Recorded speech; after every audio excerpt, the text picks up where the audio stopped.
Welcome to the Africa Speaking Podcast. The podcast discusses critical issues about the African continent. It is brought to you by Toyeza Communications in Nairobi. We return to Kibera to hear more from the heart of the community. I'm your host, Mastin Nyambala. Our guest, Malassen Hamida, continues to share the inspiring narrative of the Mazingira Women's Initiative and their profound impact on mitigating climate change within their informal settlement. Let's connect with their resilience and determination. So are there some initiatives in Kibera that we can say this is something that maybe Nakuru County can learn from? There's a lot. For instance, the urban farming. Yeah. Yes, urban farming, we actually installed the vertical gardens in almost 9 groups in Kibera.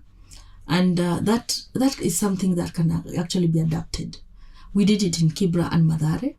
So Nakuru County can actually also borrow the same practice, whereby somebody doesn't need a very big space for them to have their own food and own vegetables and to have a green space. You know, even the agricultural produce produces the clean air that we require. Yes. And the solid waste management as well, the recycling of waste. You talked about the informal settlements. Yes. In Nakuru. There are informal settlements. For instance, I would say that Kaptembwa is also a place where is more or less similar, like the informal settlements that we have. They equally have a challenge with the solid waste management. They have heap of garbage, whereby the garbage can actually be turned, can actually be recycled as well, to produce for a circular industrial economy, whereby it can also be a place, a project that can be used to curb youth unemployment. Yes. So those are the things that are happening in Nairobi. They can also be replicated in Nakuru. And we know Nakuru is also an urban area. It's a city like Nairobi. And within the urban areas, food always comes from the peri-urban or even the rural areas. So if we would see so much of urbanites producing food, it will increase the level of food security, and it will enhance food security because for the urban areas we don't depend on rain-fed agriculture. We depend on the little water that we have, and we water our vegetables with the maybe tap water or even recycled water. So those are the frontiers to see that food is produced and in a clean and well-managed environment. When you're talking about recycled water, which water can you recycle? You can recycle water, for instance, the water from the grey water. We call it grey water from the kitchen.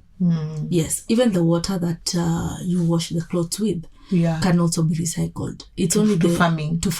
It's only the water from the latrines. Those we call it black water. Those are the waters maybe will need a serious recycling process.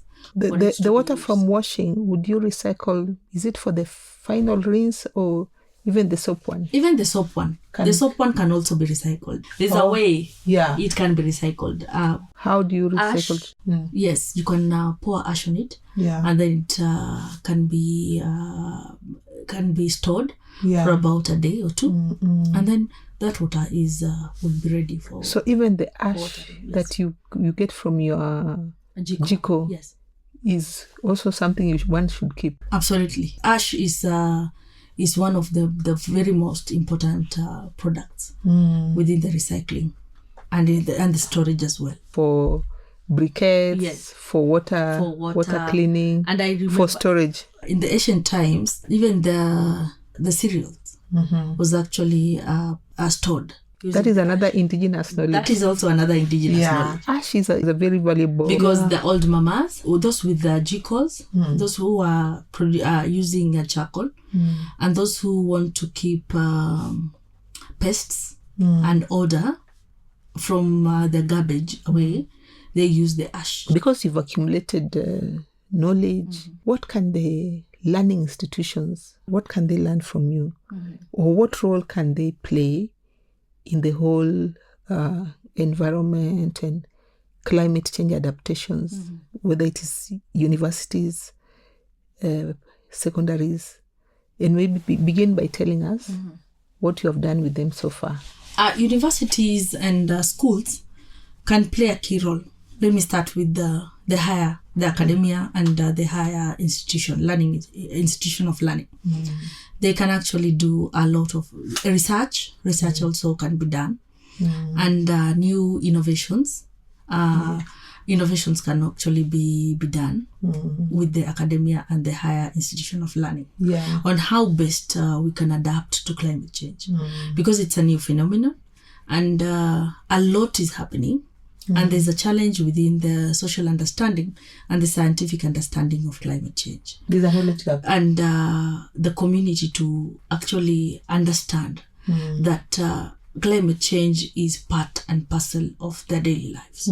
So the social understanding will come in if the academia will do more research, and also there's a lot of sensitization for the people to actually integrate the climate change effects and the real life scenarios.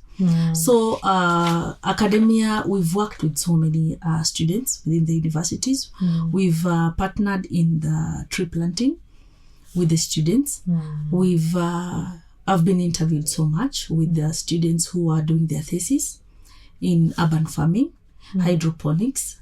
Several students have come to Mazingira for interviews. So those are some of the work that we've done with the higher institution of learning. But then within the secondary and primary, we've done a lot of tree planting.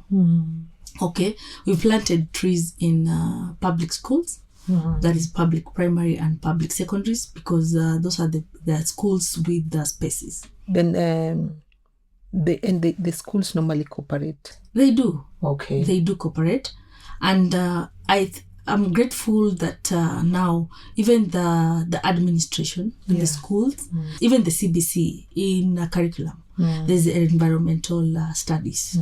So it's now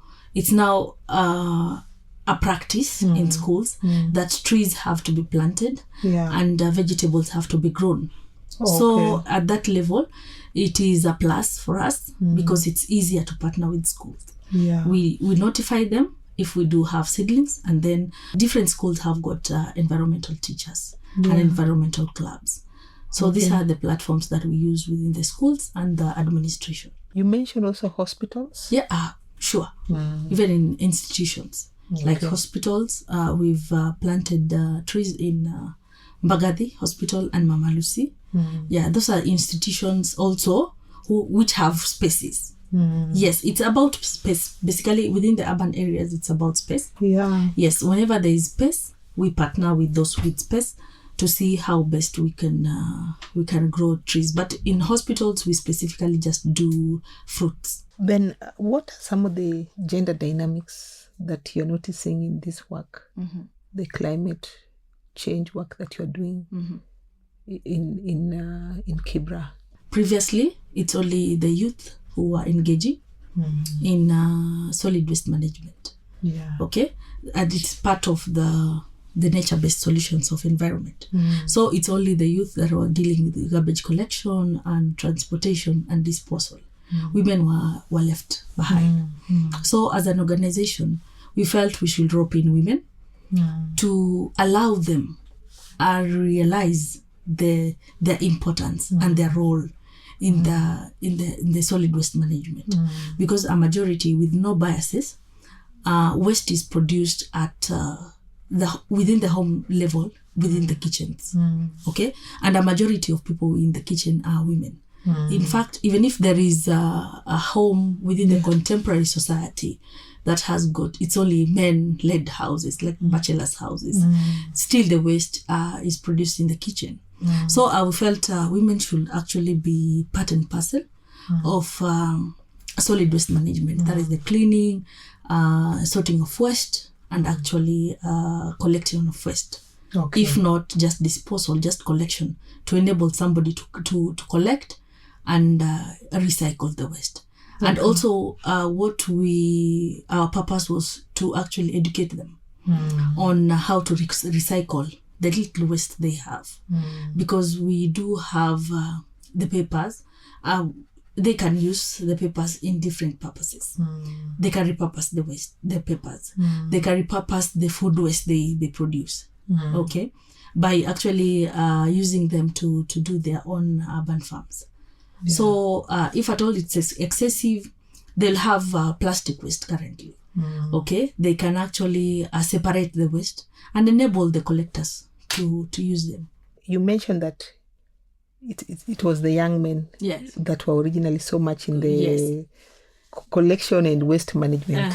But this is now improving. It is now improving. Even now, the older women. The older women are within the spaces. Yeah, okay. In fact, we see within the climate works, it is a new, it's actually a project by the government to see that rivers are cleaned. Initially, it was for the youth to get the opportunities to clean the rivers. But then it was opened up for even women of older age. So the women within the climate works, some are not even youth. They are just older women. They're all involved. Tell us more about the cleanup of the Nairobi rivers. It is a new discourse with a new department. We are commission actually. It's actually a commission, Nairobi Rivers Commission. And as organizations that live around the rivers and the tributaries, usually in informal settlement, the rivers are used as the dam sites. In fact, some of the young people, if you find a child and you ask what is this, they will not tell you it's a river. They will tell you it's a sewage. Okay, there's a lot of sewer that passes through the rivers and the tributaries, the streams, and so we felt the bulk of the emission and bulk of odor comes from the rivers and the streams. So that is why we would engage in river cleanup. And thanks to the commission, there's now need to regenerate the rivers, to make it the river that anyone would want to have around their homes, next to the homes. Yes, there are plans and proposals to see that they are actually clean, and their houses are wonderful houses. There are green spaces around the walking lanes, recycling. Yes, you find even material recovery centers, waste management plants can actually be put up along the river, the riparian of the rivers. Those are some of the ways to utilize the riparian in a correct way and in dignified way.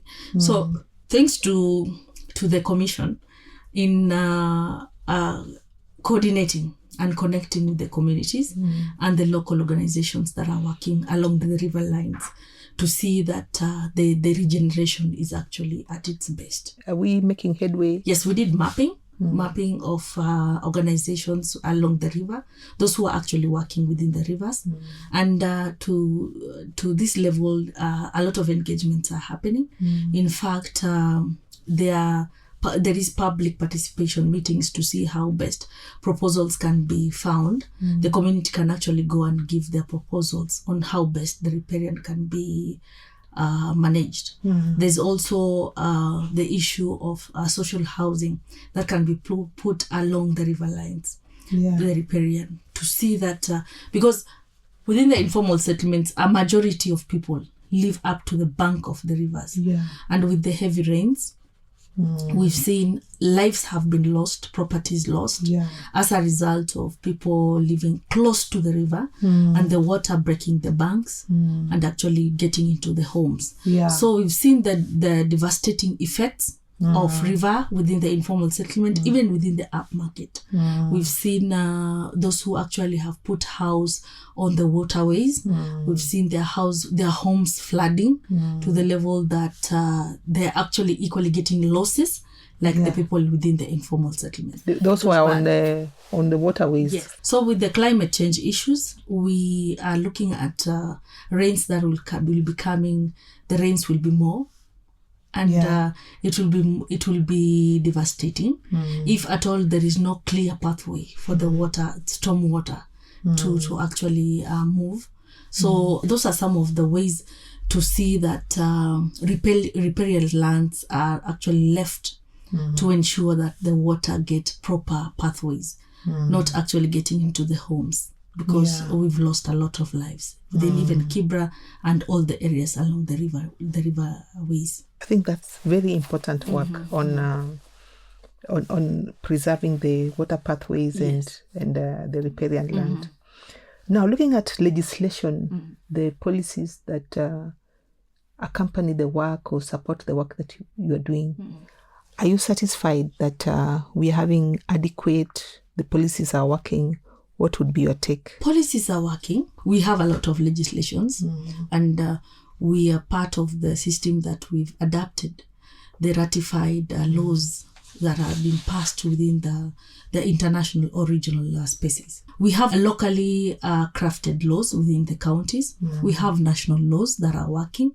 We have policies. We have climate change acts within almost every county in Kenya. They have Climate Action Act. We have even the plans. We have national determined goals. Those are the internationals. And then there are so many laws. Yes. And even Solid Waste Management Act, which is from the national level, the National Assembly, and we have cascaded to the county assemblies, whereby those laws are very helpful. And when you look at the climate change plans and climate change action plan, there is green financing in line with the acts. So we have FLOCA. FLOCA is for community-led organizations doing climate change. So those are some of the funds that can actually support in the process of building resilience and climate action. We also have NEMA, Net Fund.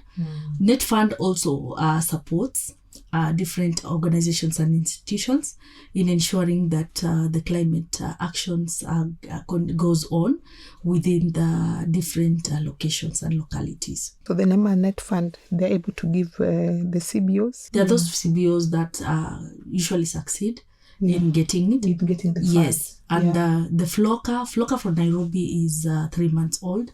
It's new. But then we've seen in different other counties, it's working. And many organizations are also accessing the funds, and they're doing a lot with it in line with the building resilience in climate change issues. How can organizations or individuals get more resources to do this climate work? Partnerships are very key.